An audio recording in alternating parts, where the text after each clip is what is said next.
Greetings, Internet. Thinker2112 here at 11:37 Eastern Standard Time on Sunday, the 30th of November, 2014.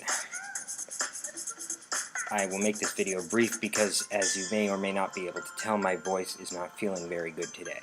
But I am posting this video as proof of perhaps my greatest accomplishment in gaming thus far. I'm going to say it's my greatest because of how tough it was. It took me nearly 8 months, from the 30th of March to, what would 4 days ago, the 26th of November, the day before Thanksgiving. So what I did was, I did everything on Donkey Kong Country Returns. If you can see there, that is, so those symbols mean that I have gotten that thing on each level. That's the Kong medal for collecting all the Kong letters, the jigsaw medal for all the jigsaw pieces, the shiny gold time attack medal for completing time attack within a certain time, and the mirror medal for completing the stage on mirror mode. A few years ago, like shortly after this game came out, I did it. I got all the Kong letters and jigsaw pieces. I beat all the secret levels, including the Golden Temple stage. But I didn't bother with time attack or mirror mode, and even with the other stuff, I found it so frustratingly difficult that, I just figured doing the other stuff was not worth the rage, because I was getting really angry at the game. And yeah, so I'd say the biggest difference this time around, when I started playing it this March, was my attitude. I was thinking, alright, this game is tough. I am going to screw up a whole bunch before I get it. But, really all I need is patience. And yeah, it turned out I was right.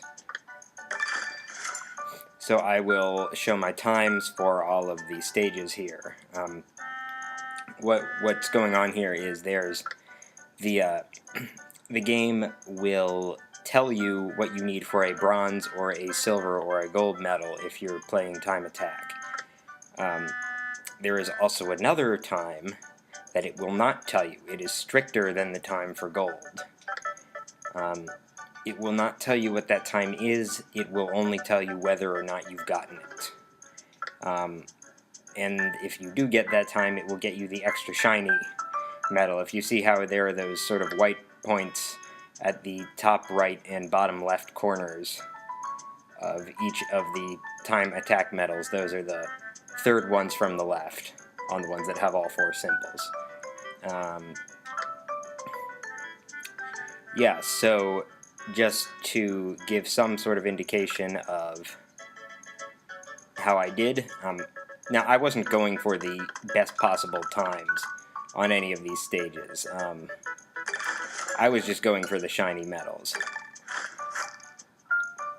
So, yeah, if you add up all of the level times, like all of the target times, for the 71 stages in the game, there's one that's not counted because it just doesn't have a time attack.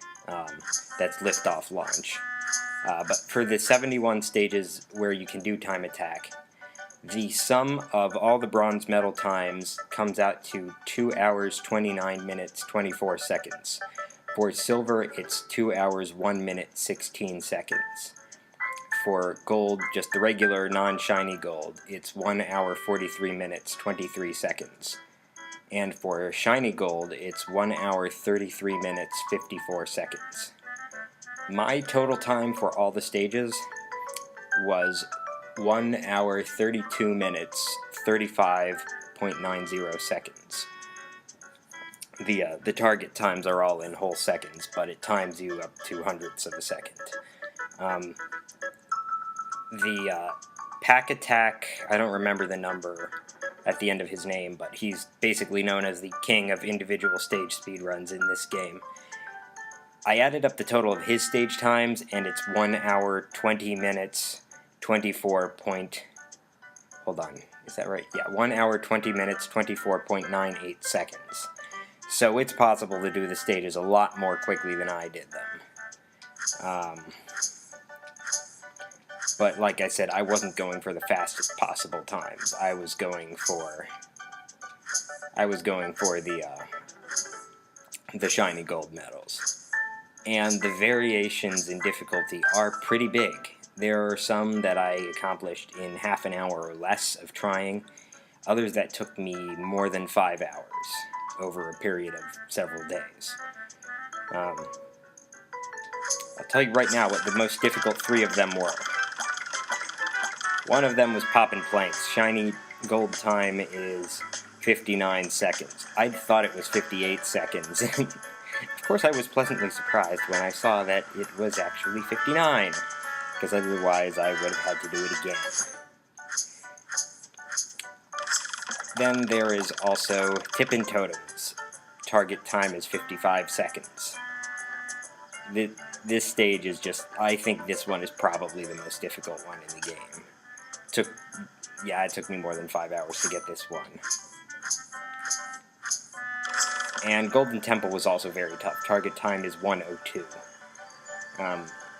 This one took me slightly longer to get than Tippin' Totems, but I think if I had been trying a different strategy earlier on, it would not have taken me as long. There was one point at the end where I was basically jumping onto an unnecessary platform, and because I took that extra time, the part right after that was more difficult because there were things falling that would have been falling at different times and been easier to dodge. Anyway, so I guess the overall point I wanted to make is that this game has given me new appreciation for very difficult games. And the satisfaction that comes from just being able, taking on a really big challenge, screwing it up a whole bunch of times, maybe for hours, and finally getting it right. It's a sort of satisfaction that you can't get if you're, acing everything right at first. So yeah, what a few years ago was sort of felt to me like a flawed attempt to bring this series back. Now I think of it a very different way. Now I think of it as probably one of my 10 or 20 favorite games ever. So yeah, I am glad that I took the time and effort to do everything that there was to do in this game. Other than, just improve my times more. But like I said, I'm not going to do that. At least not in the immediate future. What I am going to do is play Donkey Kong Country Tropical Freeze, because in a couple of boxes in my apartment, like a few feet away from me right now, there is a Wii U and the game. And of course, I'm hoping all the necessary things to play the game, like the controller, etc. Gamepad, whatever they call it. So yeah, maybe someday in the future I'll make a video similar to this one for Tropical Freeze. I've heard that time attack is slightly easier on that game, but hard mode is more difficult than mirror mode on this game, because they take away the checkpoints in that game, in Tropical Freeze, and they don't in this game. Alright, anyway, I wanted to keep this brief, and I didn't really, but alright, Thinker2112, over and out. Bye.